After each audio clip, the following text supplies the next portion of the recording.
ఆయన పొందిన గాయముల చేత మనకు స్వస్థత కలిగాను. మన సమాధానార్థమైన శిక్ష ఆయన భరించాను. మనం చనిపోకుండా ఆయన చనిపోయాడు. ఆయన చనిపోకుండా ఉన్నట్టయితే మనం చనిపోవాలి.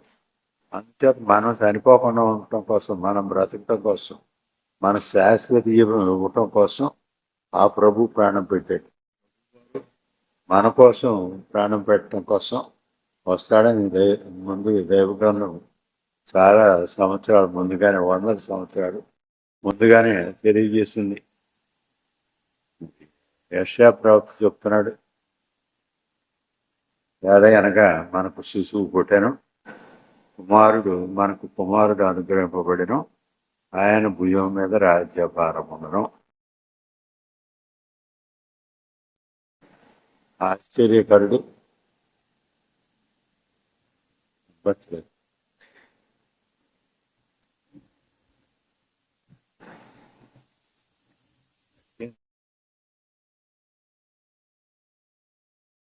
ఆశ్చర్యకరుడు, ఆలోచనకర్త, బలవంతుడు తండ్రి, నిత్యుడగు సమాధానకర్త, నిత్యుడైన ప్రభు అని దైవగ్రంథం చెప్తుంది.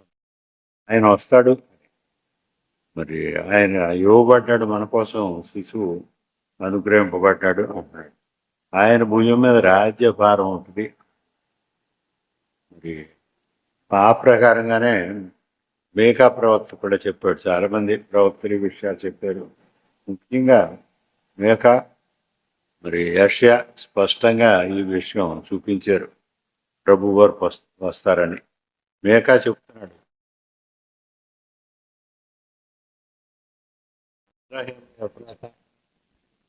నీవు యోధా కుటుంబంలో స్వల్ప గ్రామమైనను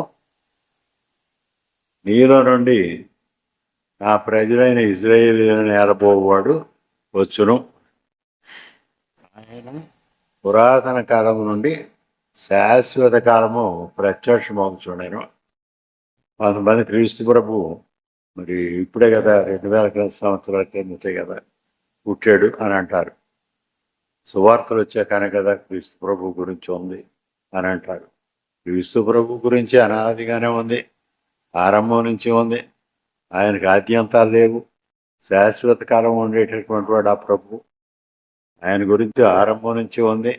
అయితే అప్పుడేమో అదృశ్యంగా అక్షర రూపంలో ఉంది, ప్రవచనంగా ఉంది. అప్పుడు పాత నిబంధనలో ఉన్న ప్రవచనం అంతా కూడా క్రొత్త నిబంధనలో నెరవేర్పు చూసుకుంటాం. కొత్త నిబంధనలోకి వచ్చిన తర్వాత దాని నెరవేర్పు మరి కనబడుతుంది.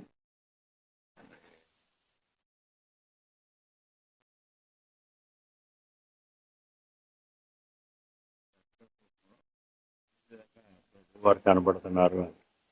మరి మొదటి అధ్యాయం అంతట్లోనూ కూడా ఉంది. మొదటి అధ్యాయంలో మరి 31 వచనాలు ఉన్నాయి. ఆ 31 వచనాల్లోనూ కూడా ప్రతి వచనంలో కూడా దేవుడు దేవుడు అని ఉంది. ఈ దేవుడు అన్నటువంటి మాట బహువచనంలో ఉంది. బహువచనం అంటే క్రీస్తు ప్రభు వారు అక్కడ ఉన్నారు, పరిశుద్ధాత్ముడు అక్కడ ఉన్నాడు, తండ్రి అక్కడ ఉన్నాడు. క్రీస్తు ప్రభు దేవుని యొక్క ప్రణాళిక అది. క్రీస్తు ప్రభు భూమి మీదకి రావటం, క్రీస్తు ప్రభు పాపుల రక్షణ కోసం ప్రాయశ్చిత్తం చేయటం, అది దేవుని యొక్క సంకల్పం. అందుకనే ఆ పని మీదే ప్రభు వారు భూమి మీదకి వచ్చారు. వచ్చిన ప్రకారంగానే ఆయన చేశారు. తర్వాత ఆయన శ్రమడు పట్టడానికి వచ్చాను అని అన్నాడు. ఆయన సేవకుడిగానే వచ్చాడు, మనిషి రూపంలోనే వచ్చాడు, దాసుని పోలికగానే ఆయన వచ్చాడు, మహారాజులో రాలేదు. ఆయనేమో ప్రాణం మన కోసం ప్రాణం పెట్టవలసి వచ్చింది. మనం బ్రతకడం కోసం ఆయన చనిపోవటం ద్వారా మనకు శాశ్వత కాల భద్రత దొరికింది. మనం శాశ్వత కాలం కూడా జీవిస్తాం. ఆ ప్రభువులో మనం ఉంటే, ఆ ప్రభువును మనం ఆశ్రయించుకుంటే, ఆ ప్రభువు చేసినటువంటి త్యాగ సహితమైన కార్యం నా కోసమే అని ఎవరైతే తమకు తాను అన్వయించుకుంటారో వారికి శాశ్వత కాలం ఆ రక్షణ భాగ్యం ఉంటుంది, శాశ్వత సుఖాలు లోకి ప్రవేశించడానికి అవకాశం ఉంటుంది. ప్రభువారిని మరి దుష్టులు చంపేశారు అని అనుకుంటాం, కానీ అది ప్రభువారి ఏర్పాటు, అది దేవుని యొక్క దివ్య సంకల్పం, అది మానవాడి రక్షణ కోసం.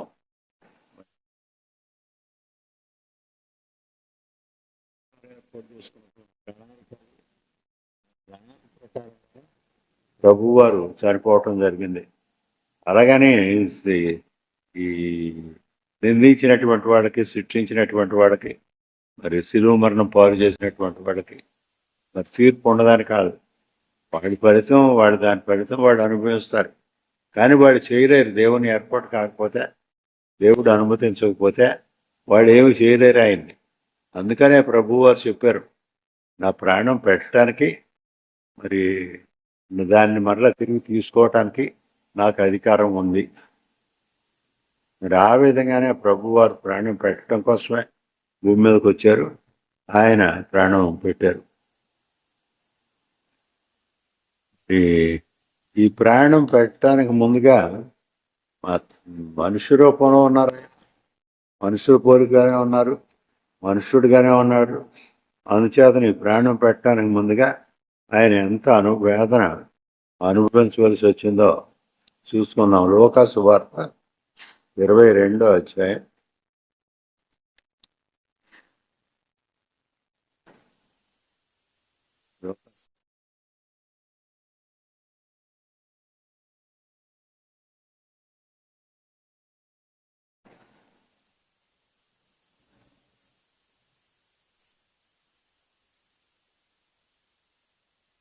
39వ వచనం దగ్గర నుంచి చదువుతాం.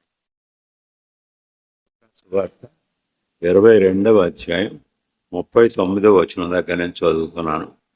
తరువాత ఆయన బయలుదేరి తన వాడుక చొప్పున, ఈ మాట మరి సరిగా చూడండి, వాడుక చొప్పున అంటే ఆయనకు ఎప్పుడు కూడా అలవాటు, అది అలవాటు ప్రకారంగా ఎప్పుడు మాదిరిగానే వాడుక చొప్పున ఒలీవల కొండకు వెళ్ళగా శిష్యులు ఆయన వెంట వెళ్ళిరి. ఆ చోటు చేరి ఆయన వారితో, మీరు శోధనలో ప్రవేశింపకుండానట్లు ప్రార్థన చేయుడని చెప్పి వారి యొద్ద నుండి రాతివేత దూరం వెళ్ళి మోకాళ్ళుని, తండ్రి, ఈ గిన్నె నా యొద్ద నుండి తొలగించుటకు నీ చిత్తమైతే తొలగించుము, ఆయనను నా ఇష్టం కాదు, నీ చిత్తమే సిద్ధించునుగాక అని ప్రార్థించాను. అప్పుడు పరలోకం నుండి ఒక దూత ఆయన కనబడి ఆయనను బలపరిచాను. ఆయన వేదన పడి మరింత ఆశ్రమంగా ప్రార్థన చేయగా ఆయన చెమట నేలపడుచున్న గొప్ప రక్త బిందువుల వలె ఆయన ప్రార్థన చాలించి లేచి తన శిష్యుల వద్దకు వచ్చి, వారు దుఃఖం చేత నిద్రించుట చూచి, మీరు ఎందుకు నిద్రించున్నారు, శోధనలో ప్రవేశింపకుండానట్లు ప్రార్థన చేయుడని వారితో చెప్పను. ఇక్కడ ఈ మాటలు మనం ఓపికగా చదువుకోవాలి. చదువుకుంటూ వెళ్ళిపోతే ప్రయోజనం లేదు, ఆలోచించుకుంటూ చదువుకోవాలి. ఇక్కడ వాడుకు చొప్పున ఒలీవల కొండకు వెళ్ళగా అంటే అలవాటు ఉంది, ఆ దూరం ఏకాంత ప్రదేశానికి ఎక్కడికో వెళ్ళటం, లేని చోటుకి ప్రజల మధ్యలో నుంచి కొంచెం దూరంగా వెళ్ళటం, ఖాళీగా ఉండే చోటుకు వెళ్ళటం, అక్కడ ప్రార్థన చేసుకోవటం. మరి ఆయనకి ఎప్పుడు అలవాటు. ఆ విధంగా బయలుదేరి వెళ్ళారు, ఒలీవల కొండకు వెళ్ళారు. వెళ్ళిన తర్వాత శిష్యులు కూడా వెళ్ళారు. ఆ శిష్యులకి చెప్తున్నారు, మీరు శోధనలో పడకుండా ఉండటం కోసం మీరు ప్రార్థన చేసుకోండి అన్నాడు. ప్రార్థన, ఈ ప్రార్థన ఉన్నప్పుడు మనకు శోధన దూరంగా ఉంటుంది. ఈ ప్రార్థన మనలో ఉన్నప్పుడు ఆ ప్రభువు మనలో ఉంటాడు. ప్రార్థన మనం చేసుకుంటూ ఉన్నప్పుడు ప్రభువుకు సమీపంగా ఉన్నాం, ప్రభువుతో సహవాసంలో ఉన్నాం. ప్రభువుతో సహవాసంలో ఎప్పుడైతే ఉంటామో సాతానుడు అప్పుడు దూరంగా ఉంటాడు, మనకు శోధన ఉండదు. మరి ప్రార్థన చేసుకున్నప్పుడు మనం శోధనలో పడతాం. కారణం ఏమిటంటే దేవుడు సమీపంగా ఉండడు, సాతానుడు మనలో ఉంటాడు. సాతానుడు మనకు సమీపంగా ఉంటాడు, మనల్ని మోసం చేయటానికి, మరి మంచి పాపం చేయించడానికి, మరి మనకి మనలో ఉండి ప్రయత్నం చేస్తూ ఉంటాడు. మనం ప్రార్థన చేసుకుంటూ ఉన్నట్టయితే సాతానుడు మనని ఇబ్బంది పెట్టడానికి, మనకు దగ్గరికి మనకు సమీపించడానికే సాహసం చెయ్యడు. అందుచేత ప్రార్థన చేసుకోవటం అందరూ అలవాటు చేసుకోవాలి. ప్రార్థన చేసుకోవడం అంటే ఒక తండ్రితో పిల్లలు మాట్లాడినట్టే. మనం అందరం ఆ ప్రభు పిల్లలు. మరి ఎందరైతే తను చేర్చుకున్నారో వారందరూ కూడా కుమారుడు అనబడటానికి అధికారం ఇచ్చాడు అంటున్నాడు. స్వకీయుల యొద్దకు వెళ్ళాను, వారు ఆయన చేర్చుకొనకపోయారు, నిరాకరించారు. అందుచేతనేమో ఎందరైతే తనను అంగీకరిస్తారో, ఎవరెవరైతే చేర్చుకుంటారో వారందరూ కూడా దేవుని పిల్లలు అనబట్టడానికి అధికారం ఇచ్చాడు అంటున్నారు. అందుచేత ఆయన తండ్రి, మనం పిల్లడం, తండ్రి దగ్గర అడగటానికి ఏమాత్రం కూడా సంకోచించవలసినటువంటి పని లేదు.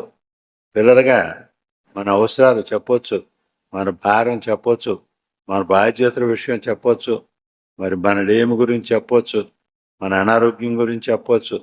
సమస్తం కూడా ఏదన్నా సరే మన హృదయంలో ఉన్నది ప్రార్థన అని అంటే మన హృదయాన్ని వదపోసుకోవటం. బజార్కి వెళతాం, నేను ఉదాహరణకు చాలాసార్లు చెప్పాను.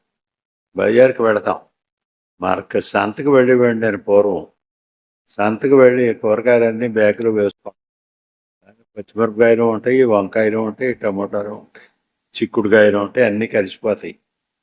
అది తెచ్చి ఊరకు పోస్తాం, ఆరబెట్టుకుంటాం, తర్వాత దేనికై తీసుకుంటాం.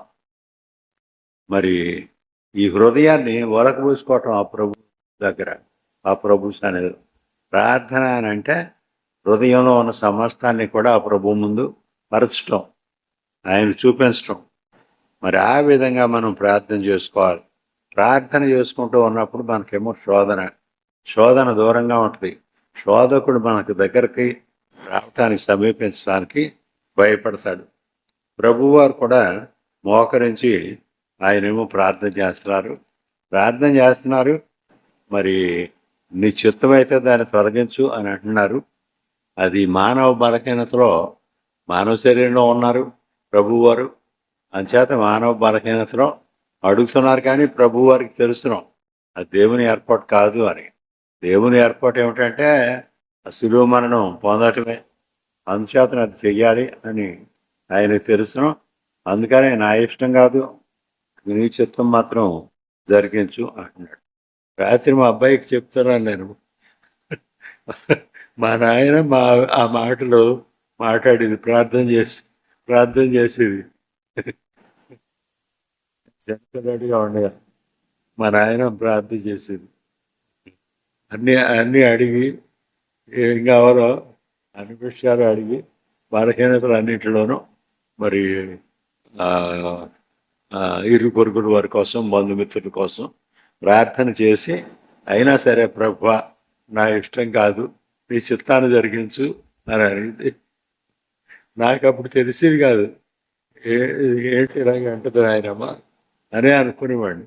తర్వాత కాలంలో తర్వాత నేను బైబిల్ చదువుకోవటం ఆరంభించిన తర్వాతను ఇదేనమాట ఇక్కడ ఉంది ప్రభు వారు చేసిన ప్రార్థన అది. అందుకనే ఆవిడ అలాగే అంటుంది, పెద్ద ఆవిడ అని. అప్పటి వరకు నాకు అర్థం అవ్వలేదు ఆ మాట ఏ విధంగా ఉపయోగిస్తారో. నా బలహీనతలో నేను అడుగుతున్నాను, కానీ మరి ఈ శోధనలో నేను అలాగే అడుగుతున్నాను, కానీ నీ చిత్తం మాత్రమే జరిగించు అని ప్రభువారు ఇక్కడ ప్రార్థన చేస్తున్నారు. మనం కూడా ఆ విధంగానే ప్రార్థన చేయాలి. నాకు ఇదే కావాలి అని అనకూడదు. నీ చిత్తం అయితే, నీకు ఇష్టమైతే, నీ దృష్టికి అనుకూలం అయితే నాకు ఈ సహాయం చెయ్యి అనే మనం కోరుకుంటూ ఉండాలి. ప్రార్థన చేసుకుంటున్నప్పుడు పరలోకము నుండి ఒక దూత ఆయన కనబడి ఆయనను బలపరచను. ఈ ప్రార్థన ఎందుకు అని అంటే ఆయన మానవ బలహీనతలు ఆయన ప్రభువారిలో అన్నీ ఉన్నాయి. మనలో ఉన్న బలహీనతలన్నీ కూడా ఆయనలో ఉన్నాయి. మరి ఆయన రక్తం చిందించాలి అంటే మనుషుడు కావాలి. దేవునికి దూతలకి వాడు మహిమ శరీరాలతో ఉంటారు. మరి రక్తమాంసాలు ఉండవు. మరి మనుషుడిగా రావాల్సి వచ్చింది. అందుకే మనుషుడిగా రాబర్స్ వచ్చింది. మరి ఆయన రక్తం చిందించవలసి ఉంది. ఆ వేదన అంతా ఆయనలో ఉంది. ఆ బలహీనతలో ప్రార్థన చేస్తున్నారు. అప్పుడు ప్రార్థన చేసుకున్నట్టయితే దేవుని దూత వస్తాడని మనం మాదిరి జ్ఞాపకం పెట్టుకోవాలి. ప్రభువారికి దూత అక్కడ వచ్చి మరి ఆ దూత ఆయనకు కనబడి ఆయనను బలపరచడం. మనల్ని కూడా అలాగే దేవుడు బలపరుస్తాడు. మనం ప్రార్థన చేసుకుంటూ ఉన్నట్టయితే దేవుడు బలపరుస్తాడు. మన ప్రతి బలహీనతలోనూ కూడా దేవుడు మనకు తోడుగా ఉంటాడు, మనకు సహాయంగా ఉంటాడు. శోధన వచ్చినప్పుడు శోధన వచ్చినప్పుడు, వేదన వచ్చినప్పుడు, శ్రమ వచ్చినప్పుడు విశ్వాసి భయపడవలసిన పని లేదు. ప్రార్థన చేసుకోవాలి. ప్రార్థన చేసుకుంటే ఆ శోధనలో, ఆ బాధలో, ఆ శ్రమలో మరి దేవుడు తోడుగా ఉంటాడు. మనకి దేవుడు సహకారిగా ఉంటాడు. ఒంటరిగా దేవుడు ఎప్పుడు కూడా విశ్వాసిని, ఆయన పిల్లలను దేవుడు ఎప్పుడు విడిచిపెట్టడు. దేవుడు తోడుగా ఉంటాడు. ఆయన వేదన పడి మరింత ఆతృతగా ప్రార్థన చేయగా ఆయన చెమట నేలపడుతున్న గొప్ప రక్త బిందువుల వలె ఆయన ప్రార్థన చేసి మరి ఆ వేదన అంతా ఆయన ప్రార్థనలో ఉంది. ఈ తీవ్రంగా ప్రార్థన చేయటంతో ఈ బీపీ పెరిగిపోయి, బ్లడ్ ప్రెషర్ పెరిగిపోయి మరి ఆ చెమటలో రక్త బిందువులు పడుతున్నాయి.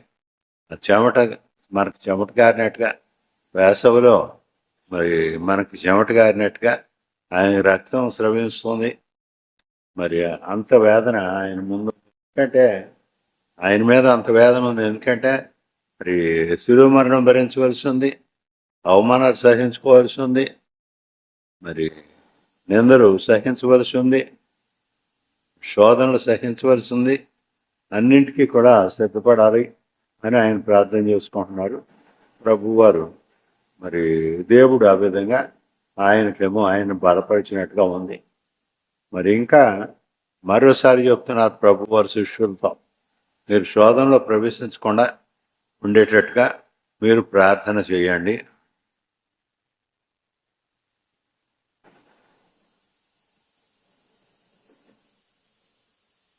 అందుచేత మనం బాగా అర్థం చేసుకోవాలి, జ్ఞాపకం పెట్టుకోవాలి. శోధనలో మనం ప్రార్థనలో ఉంటే ఒకటి. రెండవది ఏమిటంటే మనం శ్రమలో ఉంటే, మనం బలహీనతలో ఉంటే దేవుడు మనకు సహాయం చేస్తాడు. తర్వాత యోహాను బాగా చెప్పాడు. ఈ సువార్తికులు అందరూ రాశారు ప్రభువారి శిలువ మరణం గురించి. యోహాను చాలా వివరంగా రాశాడు. యోహాను సువార్త 18వ అధ్యాయం యోహాను చాలా వివరంగా ఆయన రాశాడు. ఇక్కడ మొత్తం ట్రైల్ అంతా కూడా ఉంది.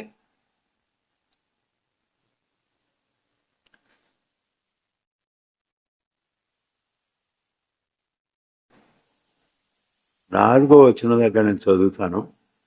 18వ అధ్యాయం యోహాను సువార్త 18వ అధ్యాయం 4వ వచనం. యేసు తనకు సంభవింపబోవనమని ఎరిగినవాడై వారి యొద్దకు వెళ్ళి, మీరెవరిని వెతుకుతున్నారని వారిని అడిగాను. అప్పటికే ఇస్కరియోతు యోధ మరి శత్రువులను తీసుకుని వచ్చాడు, సైనికులు తీసుకుని వచ్చాడు ప్రభువారిని చూపించడానికి. వచ్చారు, అందరూ కలిసి వచ్చారు. వచ్చినప్పుడు ఇక్కడ వారిని ప్రభువారు అడుగుతున్నారు, ఎవరి కోసం మీరు వచ్చారు, ఎవరిని మీరు ఎదుగుతున్నారు అని అడిగారు. వారు నజరేయుడని యేసునని ఆయనకు ఉత్తరం ఇయ్యగా, యేసు ఆయన నేనే అని వారితో చెప్పాను. ఆయన అప్పగించిన యోధాయు వారి యొద్ద నిలుచుండెను. నేనే ఆయనని వారితో చెప్పగా వారు వెనుకకు తగ్గి నేల మీద పడిరి.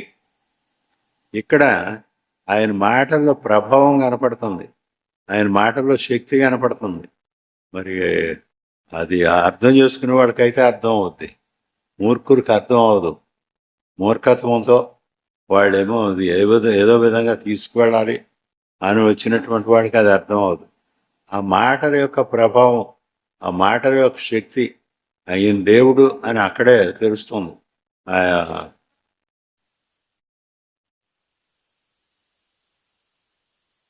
నేనే ఆయన అప్పుడే అని చెప్పినప్పుడు వారు వెనక్కి పడ్డారు, వెనక్కి తగ్గి నేల మీద పడ్డారు.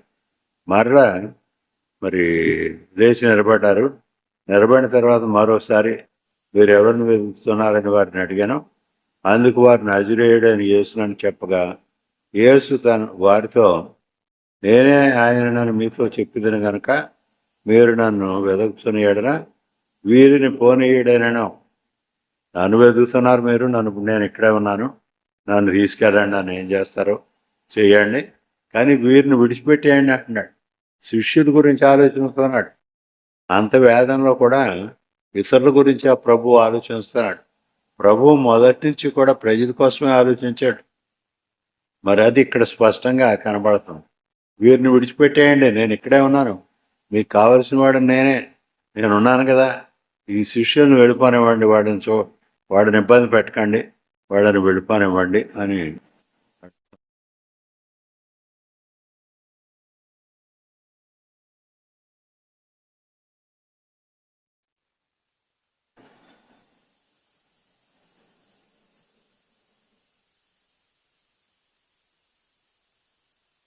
తర్వాత 11వ వచనం చూడండి. యేసు కత్తి వరలో ఉంచుము, తండ్రి నాకు అనుగ్రహించిన గిన్నెలోనిది నేను త్రాగకుందునా అని పేతురుతో అనను. ఇక్కడ ప్రభువారు నిశ్చయత కనబడుతుంది. అక్కడేమో ప్రార్థన చేసుకున్నారు, నీ చిత్తమైతే ఈ గిన్నెని తప్పించు అని. అది నీ చిత్తమైతే అని అడిగారు ఆ బలహీనతలో.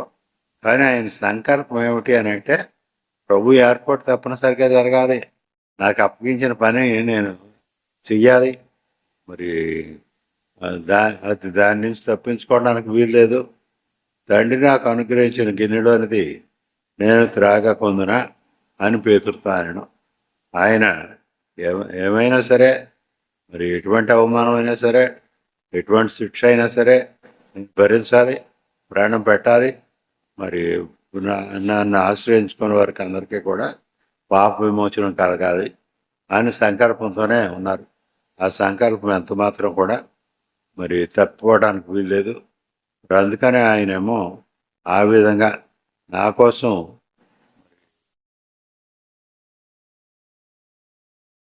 పెట్టాలి, నన్ను ఆశ్రయించుకున్న వారు అందరికీ కూడా పాప విమోచనం కలగాలి, శాశ్వత జీవం వాళ్ళకి కలగాలి అనే ప్రభువారు సంకల్పించారు.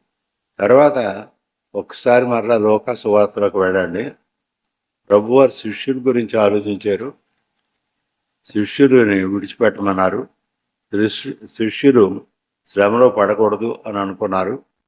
నేనున్నాను ఇక్కడ, నన్ను తీసుకెళ్ళండి, నన్ను ఏం చేయాలో చేయండి, వీరిని మాత్రం వెళ్ళిపోనివ్వండి, నేనున్నాను కనుక, నేనే కదా మీకు కావాల్సిన వాడిని, అందుచేత నేనున్నాను కనుక నన్ను తీసుకెళ్ళండి, వీరిని విడిచిపెట్టేయండి అన్నారు. తర్వాత మరలా చూడండి, లోకా సువార్తలో 23వ అధ్యాయం, లోకా సువార్త 23వ అధ్యాయం 27వ వచనం. గొప్ప జనసమూహమును ఆయనను గూర్చి గ్రొమ్ము కొట్టుకొనుచు దుఃఖిస్తున్న చాలా మంది స్త్రీలను ఆయనను వెంబడించిరి. చాలా గొప్ప సమూహం వెంబడిస్తున్నారు. మరి రొమ్ము కొట్టుకుంటూ బాధపడేటట్టు దుఃఖిస్తూ ఉన్నటువంటి స్త్రీలు కూడా ఉన్నారు, ఆయన వెంబడిస్తున్నారు. యేసు వారి వైపు తిరిగి, యెరూషలేము కుమార్తెలారా, నా నిమిత్తము ఏడవకుడి, మీ నిమిత్తమును మీ పిల్లల నిమిత్తమును ఏడువుడి. ఇదిగో వడ్రాండును కనని గర్భములను పాలియని స్థలములను ధన్యములైనవని చెప్పు దినములు వచ్చునవి. అప్పుడు మా మీద పడుడని పర్వతములతోనూ మమ్మను కప్పుడని కొండలతోనూ జనుడు చెప్పసాగుదురు. వారు పశ్చిమరానుగా ప్రతి మానుకే ఈ విధంగా ఇలాగ చేసిన ఎడన ఎండిన దానికి ఏమి చేయుదురో అని చెప్పాను. ఇక్కడ ప్రభువారు ఆ వేదన అంతా ముందు ఉంది, గంటల్లోనే ఉంది, శ్రమ అంతా గంటల్లోనే ఉంది. శ్రమ అనుభవించవలసి వచ్చింది, ఆరంభం అయిపోయింది, తీర్పు ఆరంభం అయిపోయింది, శ్రమ పడాలి. కానీ అది ఆ వేదన అంతా అలాగ ఉండొచ్చి అక్కడేమో శిష్యుల గురించి ముందు ఆలోచించారు. తర్వాత ఆయన కోసం ఏడుస్తున్నటువంటి వాడి గురించి చెప్తున్నారు. వారి గురించి ఆలోచించాడు.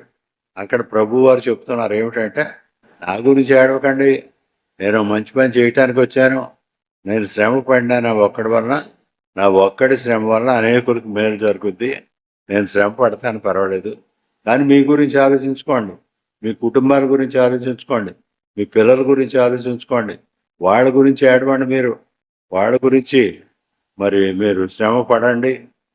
నా గురించి నాది లెక్క కాదు, నాది లెక్కలోకి రాదు, నేను నా పని నేను చెయ్యాలి, నేను చేసుకుంటాను, నన్ను విడిచిపెట్టేయండి, మీరు మీ పిల్లల గురించి ఆలోచించుకోండి, మీ కుటుంబాల గురించి ఆలోచించుకోండి.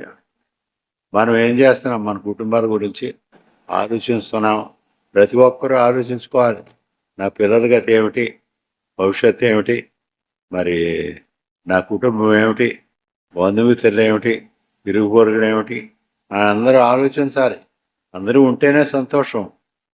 ఎక్కడున్నా మరి పైకి వెళ్ళినా అందరూ ఉంటేనే సంతోషం. అందరూ లేకుండా అయినవాడు ఎవరో లేకుండా నేను ఒక్కడిని ఉంటే ఉపయోగం ఏముంటుంది? నాకు మా అబ్బాయి కోడలు రేపు వెళ్ళిపోతున్నారు, నాకు రాత్రి నుంచి నిద్ర పట్టలేదు, ప్రభువుని తలంచుకుంటా అలాగే ఉన్నాను. మరి నేను ఒక్కడిని స్వర్గానికి వెళితే ప్రయోజనం లేదు. నా మేలు కోరిన వాడు అందరూ నాతో పాటు రావాలి, నాకు క్షేమం కోరిన వాడు అందరూ నాతో పాటు రావాలి, నాకు సహాయం చేసిన వారు అందరూ నాతో పాటు రావాలి, నన్ను ఇక్కడ ప్రేమించిన వారు అందరూ కూడా నాతో పాటు రావాలి. మరి ఆ ప్రయత్నం మనం ఏమన్నా చేస్తున్నామా అని ఆత్మవిమర్శ చేసుకోవాలి ప్రతి ఒక్కరు కూడా. మరి అందరూ ఉండాలి దేవునితో, అందరూ మరి మేలు, నాకు కలిగిన మేలు అందరూ పొందాలి.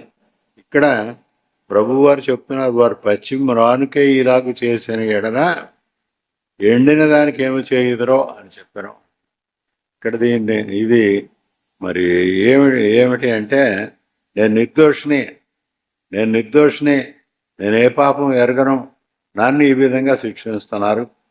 అటువంటిది మరి నిజంగా పాపం చేసినటువంటి అపవిత్రుడైన వాడిని అయితే, మోసగాడిని అయితే, దొంగనైతే వీళ్ళు అసలు మాట్లాడిస్తారా? వీళ్ళు అసలు బ్రతకనిస్తారా?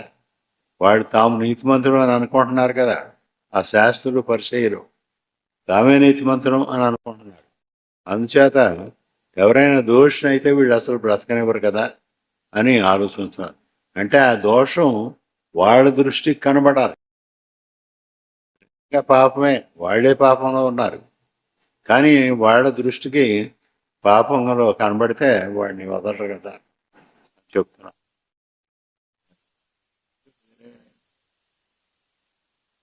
అర్థం చేసుకునేవాడు కూడా ఉంటారు, వేరేగా మరి దాన్ని అన్వయించుకునేవాడు కూడా ఉంటారు.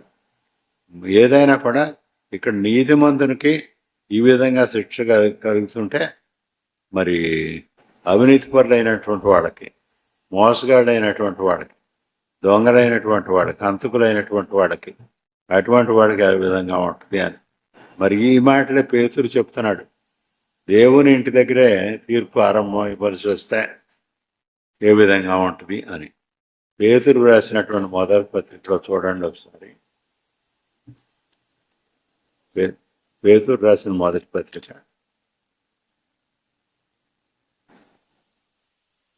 4వ అధ్యాయం 17వ వచనం. తీర్పు దేవుని ఇంటి యొద్ద కాలం వచ్చి ఉన్నది, అది మన యొద్దనే ఆరంభం అయితే దేవుని సువార్తకు అవిధేయులైన వారి గతి ఏమవును? దేవుని తీర్పు మన దగ్గరే, దేవుని ఇంటి దగ్గరే ఆరంభమయ్యే సమయం వచ్చింది. మన దగ్గరే ఆ తీర్పు ఆరంభం అయితే అసలు సువార్తకు అవిధేయులైనటువంటి వాళ్ళ గతి ఏమిటి? వాళ్ళు అసలు ఎక్కడికి వస్తారా? వాళ్ళని అసలు ఆలోచిస్తారా? వాడు డైరెక్ట్గా నరకంలోకి వెళ్ళవలసిందే కదా. ఆ విధంగా మనం అర్థం చేసుకోవాలి. మరి తర్వాత ఇక్కడ ప్రభువారు చెప్పింది ఇంకో మాట మీరు ఆలోచించాలి. ఏమిటంటే,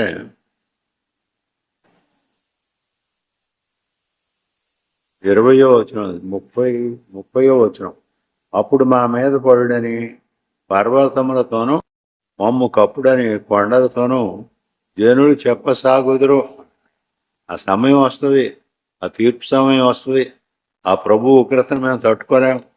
మమ్మల్ని ఏమో కప్పేయండి, మమ్మల్ని చంపేయండి, అని అడిగేటటువంటి సమయం వస్తుంది అని అంటున్నాడు. అది అది ప్రకటన గ్రంథంలో కూడా రాశారు. ప్రకటన గ్రంథంలో కూడా మరి ఆ విధంగా వాడు ప్రయత్నాలు చేస్తారు. వాళ్ళకి మరణం దొరకదు, మరణం అక్కడి నుంచి పారిపోద్ది.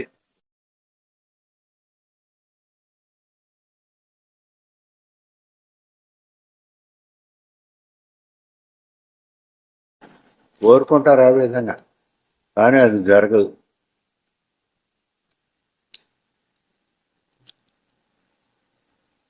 6వ అధ్యాయం 15వ వచనంలో చూడండి.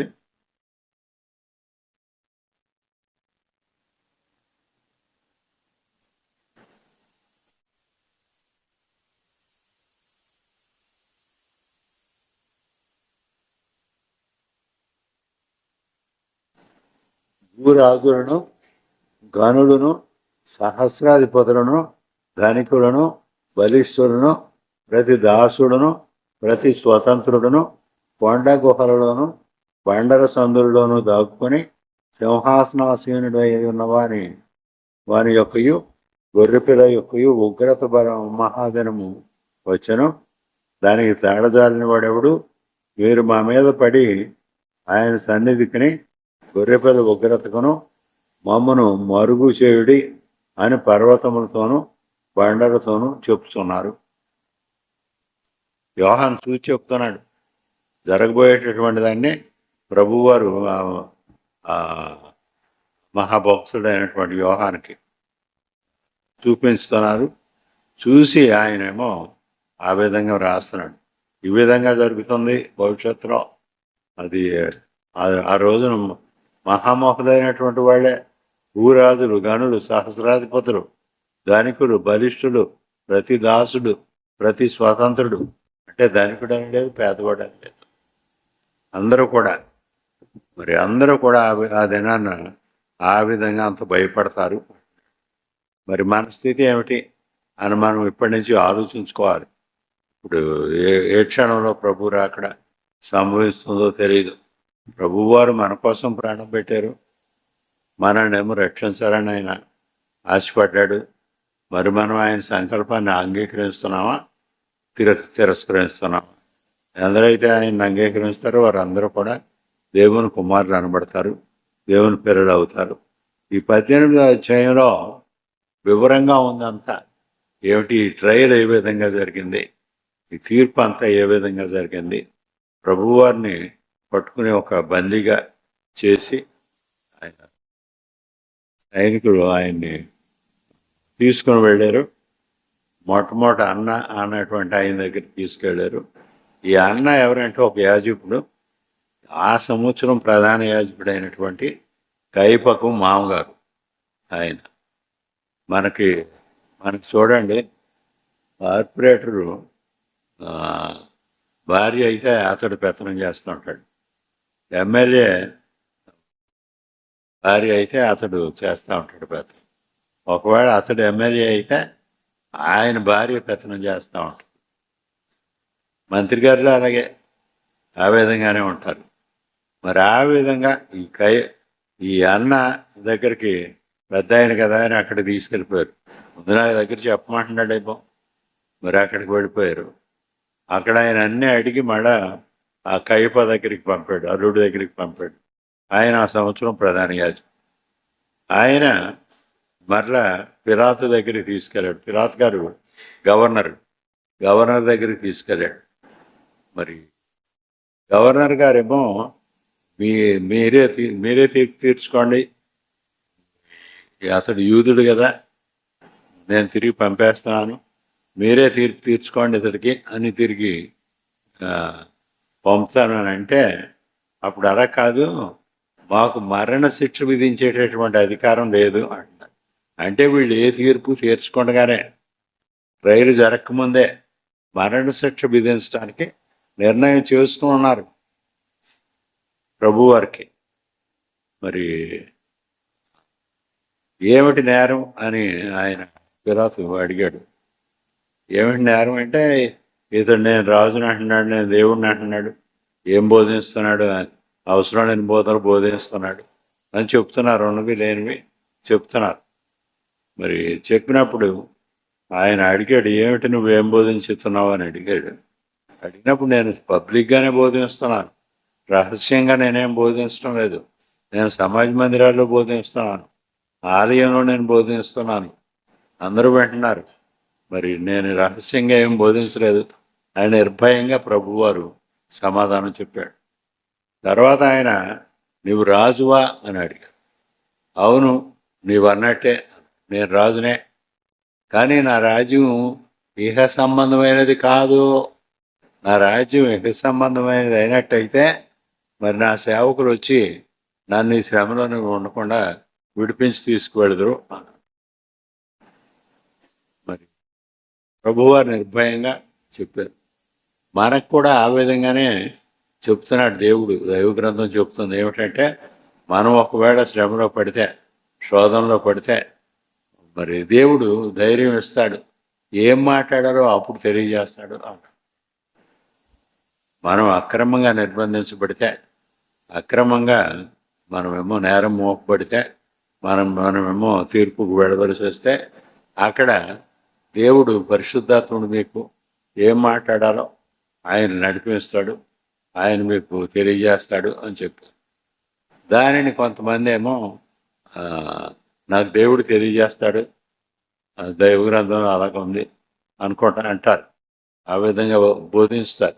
సేవకులు కూడా వాక్యం చదవక్కర్లేదు, నేను బోధించేస్తాను, వాక్యం ఏముందో చూడక్కర్లేదు, నేను బోధించేస్తాను, నాకు పరిశుద్ధాత్మ చూడటం, ఇదే ఆ బోధనే ఎక్కువగా ఉంటుంది.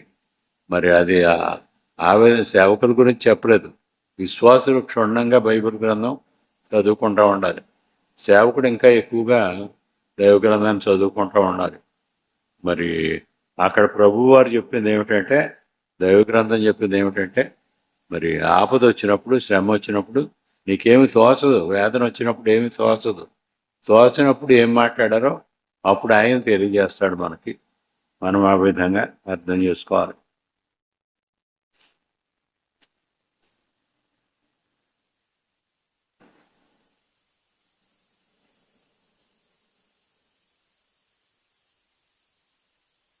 యోహాను సువార్త 18వ అధ్యాయంలోకి మరోసారి వెళదాం.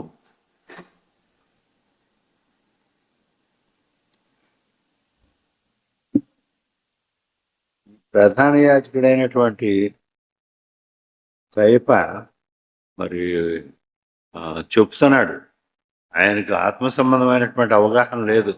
యాజకుడే అవటానికి ప్రధాన యాజకుడే, కానీ లోక సంబంధే, శరీరానుసారంగానే ఆలోచిస్తున్నారు.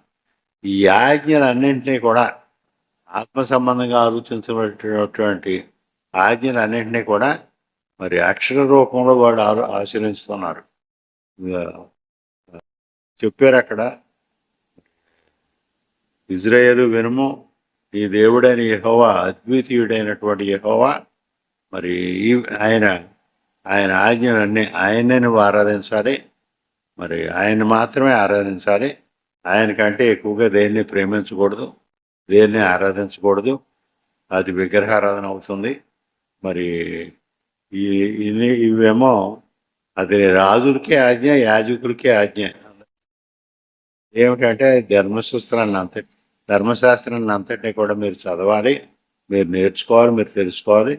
రాజులు అయితే చదువుకుని అది రాసుకుని ఉంచుకోవాలి, కంఠస్థం చేయాలి, ధర్మశాస్త్రం దగ్గర ఉంచుకోవాలి, ఎప్పుడు చదువుకుంటూ ఉండాలి.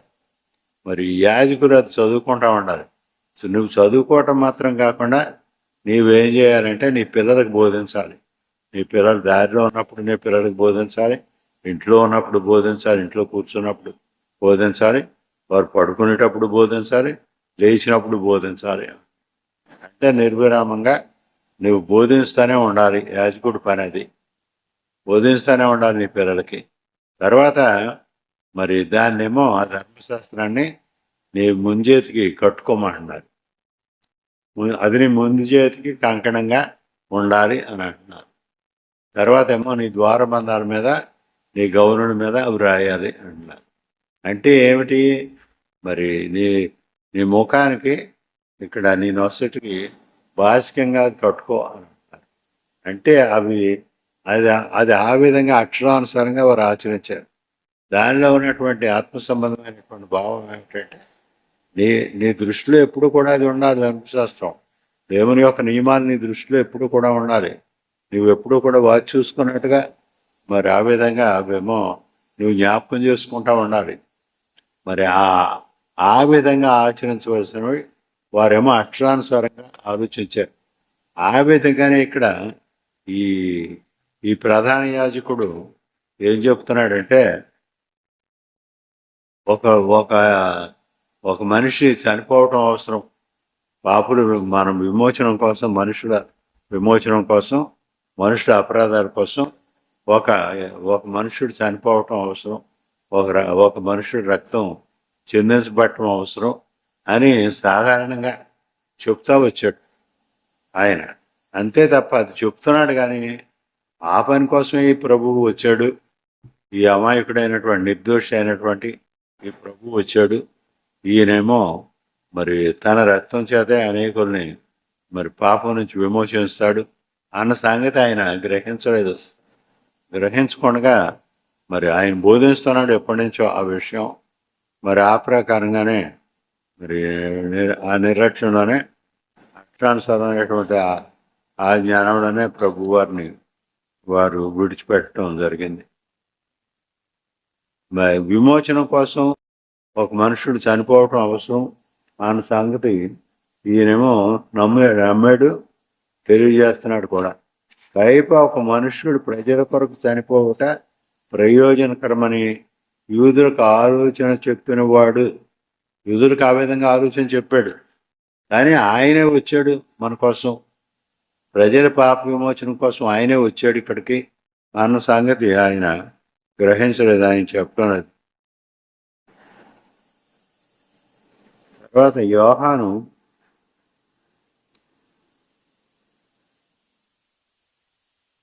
15వ సీమోను పేతురును మరి ఒక శిష్యుడును యేసు వెంబడి పోవుచుండరి.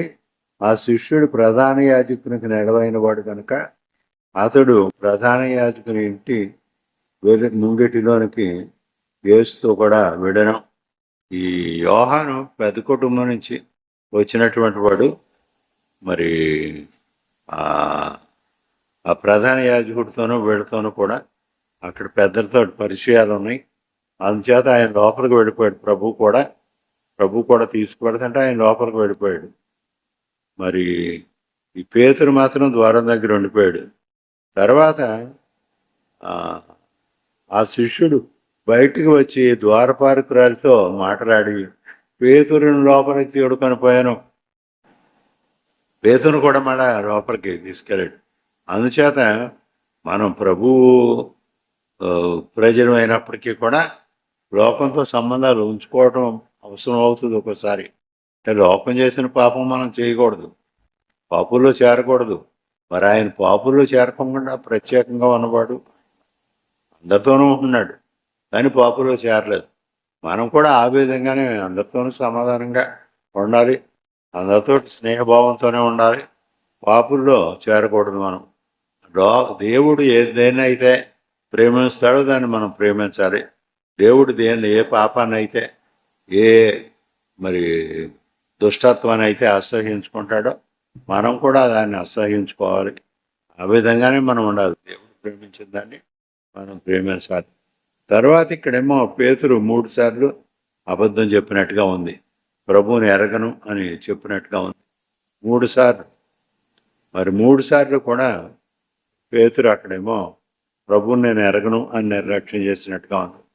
ప్రభువారు మరి అవమానం సహించారు మన నిమిత్తం. అందరూ దూషిస్తున్నారు, ఆయన అలాగే ఉన్నాడు, మాట్లాడకుండా ఉన్నాడు. ఆయన ఉమ్ములు వేశారు, మాట్లాడకుండా ఉన్నాడు, ఉమ్ములు భరించాడు. దూషిస్తున్నారు. ఒక సైనికుడు ప్రధాన యాజకుడికి ఆ విధంగా నిర్లక్ష్యంగా సమాధానం చెప్తావా అని బాధినట్టుగా ఉంది, చేతులతో గుద్దినట్టుగా ఉంది. మరి అపహాస్యం చేశారు. అంతా ఆ దుఃఖంలో, ఆ శ్రమలో, ఆ బాధలో ఈ అవమానాన్ని అంతటినీ కూడా ఆ ప్రభు భరించాడు మన కోసం. మనం ఆ క్షమాగుణం నేర్చుకోవాలి, ఆ ప్రభుని ఆశ్రయించుకోవాలి, రక్షణ పొందాలి. ఆ ప్రభువులో ఉన్నటువంటి మరి ఆ క్షమాగుణాన్ని మనం నేర్చుకోవాలి. ఆ సహన గుణాన్ని మనం నేర్చుకోవాలి. చిన్న మాట తేడా వస్తే తగ్గుపడిపోతారు, సౌకర్య మాట్లాడటం మానేస్తారు. మరి విశ్వాసులు ఆ విధంగా మనం ఉండకూడదు. ఆ విధంగా మనం ఉంటే అతడు ఏదో అన్నాడు అందుకని నేను మాట్లాడినంటే అతడికి మనకి తేడా ఏముంది? ప్రభువారు చెప్పారు, ఒక చెంపను కొడితే రెండో చెంప చూపెట్టు. వారు చెప్పారు, ఒక మైలు నేను రమ్మని అడిగితే నువ్వు రెండో మైలు కూడా వెళ్ళు. మరి ఆ విధంగా మనం ఉండాలి. మరి ప్రభువుని ఎరగనట్టయితే ప్రభువుని తెలుసుకోవాలి, ప్రభు సంకల్పాన్ని అర్థం చేసుకోవాలి, దైవగ్రంథం చదవాలి, మరి ప్రార్థన చేసుకోవటం మానకూడదు. ఆ విధంగా మనం ఉన్నప్పుడు మనం ఆశీర్వాదం పొందుతాం, లేనప్పుడు మనం నష్టపడతాం. రక్షణ పొందకుండా ఎవరైనా ఉన్నట్టయితే ఇదే అవకాశం, ఇదే ఆఖరి సమయమేమో మనకు తెలియదు. ఏ క్షణంలో ఆ ప్రభువారు రాకడ సంభవిస్తుందో మనకు తెలియదు. అందుచేత మనం సిద్ధంగా ఉండాలి. రక్షింపనేరకు ఉండినట్లు యెహోవా హస్తం కురుసకాలేదు అంటున్నాడు. ఆయన అందరినీ రక్షించడానికి సిద్ధంగానే ఉన్నాడు. ఎటువంటి పాపినైనా సరే ఆయన రక్షించడానికి సిద్ధంగా ఉన్నాడు. మరి ఆయన అవమానాలు సహించాడు. మరి మనం సిద్ధంగా ఉన్నామా? ఎవరు సిగ్గుపడకూడదు ఈ విషయంలో. ప్రభు నాకు కావాలి, ఆ ప్రభు ఇచ్చే రక్షణ నాకు కావాలి అని అందరూ కోరుకోవాలి. విననేరకు ఉండినట్లు ఆయన చెవులు మందము కాలేదు. మీ దోషములు మీకును మీ దేవునికి అడ్డుగా ఉన్నవి. మన దోషాలు అడ్డుగా ఉన్నాయి. ఆ ప్రభు మన మొర వింటున్నాడు. మరి ఆ ప్రభు రక్షించడానికి సిద్ధంగా ఉన్నాడు. మనం సిద్ధపడ్డామా? మనం ఆ ప్రభువుని ఆశ్రయించుకున్నామా? ఆ ప్రభు కృప మనకు కావాలని కోరుకున్నామా? అందరూ ఆత్మవిమర్శ చేసుకోండి, అందరూ ఆలోచించుకోండి, ఒకరికొకరు ప్రోత్సహించుకోండి. ఎవరైనా రక్షణ పొందలేదని తెలిస్తే మీ కుటుంబాల్లో మీరు వారి కోసం ప్రార్థన చేయండి, వాక్యం చదివి వినిపించండి, ప్రోత్సహించండి. ప్రభు ఇదేమో సిగ్గుపడవలసిన పని కాదు. శాశ్వత కాల భద్రత చూసుకుంటున్నాం. శాశ్వత కాలం ఉండేటటువంటి భద్రత చూసుకుంటున్నాం. మరి శాశ్వత జీవం మనకు ఉంది. ఆ జీవం ప్రభువులో ఉంటుంది. మహిమలో ప్రభు మహిమలో మనం కూడా ఉంటాం. మరి లేకపోతే శాశ్వత కాలం ఆరని అగ్నిలో ఉండాలి. ఈ విషయాలు అందరూ ఆలోచించుకోవాలి. అందరూ వచ్చినందుకు సంతోషం. మరి చాలామంది రాలేకపోతున్నారు. అందరి కోసం మనం ప్రార్థనలు చేయాలి. సహోదరుడు శ్యామ్ ఈ ప్రార్థనలో నడిపిస్తాడు. ఆరాధన మోగించుకోండి. ఆదివారం ఈస్టరు, ఆదివారం ఆరాధన.